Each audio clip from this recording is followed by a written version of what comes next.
High বন্ধুরা, সবাই দেখো আউটসাইডের কাজ হচ্ছে। একটা সাইড কলকাতা লেদার কমপ্লেক্স কাজ হচ্ছে। আউটসাইড লং লাইফ 15 দিয়ে কাজ হচ্ছে। মিস্ত্রিরা অভিজ্ঞত মিস্ত্রি দিয়ে কাজ করানো হয়। দেখো আউটসাইডের কাজটা কেমন হয়েছে। ভালো লাগলে লাইক সাবস্ক্রাইবার করুন। সাবস্ক্রাইবার করে বন্ধুরা সাথে থেকো, বেশি বেশি করে শেয়ার করো। দেখো কেমন লাগছে আউটসাইডটা।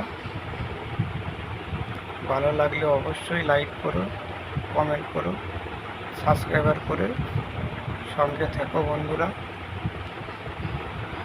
কাজ করাতে হলে নাম্বার দেওয়া থাকবে, নাম্বারে ফোন করবে।